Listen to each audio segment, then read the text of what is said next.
Forum du secteur privé africain, Madagascar, pays hôte. Ouverture ce matin au CCI IVAT de la 11e édition du Forum économique du secteur privé africain, avec comme thème transformer les économies africaines par la mobilisation du secteur privé et la capitalisation des bonnes pratiques d'autres régions du monde. Ce forum est considéré comme étant un instrument clé d'interface, de partenariat et d'échange entre les espaces africains, francophones et du Grand Sud, dans le but d'aider le secteur privé à relever efficacement ses défis en matière de développement et à exploiter les opportunités pour y faire face. Ce forum a été précédé d'un atelier d'accompagnement de jeunes entrepreneurs. Mais la particularité du présent forum, c'est qu'il est précédé d'un atelier d'accompagnement de jeunes entrepreneurs. Certes, il n'était qu'environ 80, mais c'est un début. Les jeunes sont formés, responsabilisés pour prendre en main le développement du continent. Ils vont former un réseau et ils deviendront ambassadeurs de cette dynamique continentale qui est en train de se développer. Ils vont vous côtoyer, les aînés.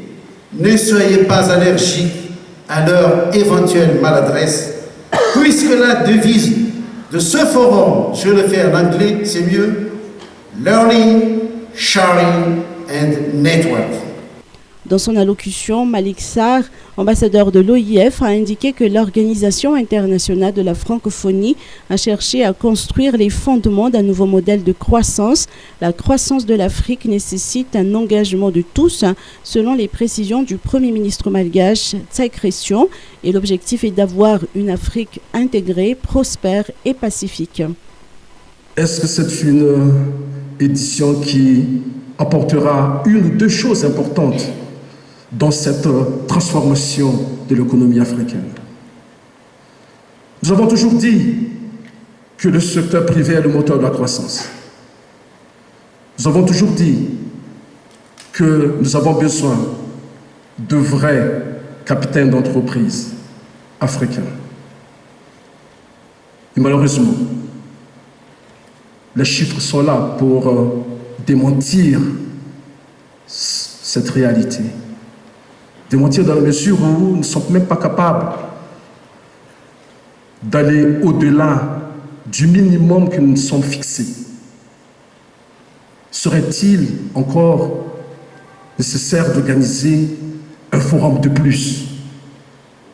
Et j'espère que la réponse est aussi importante que vitale pour chacun, pour chacune d'entre nous, pour dire que oui, on a besoin d'un forum, mais oui, on a besoin d'un engagement de la part de tout le monde.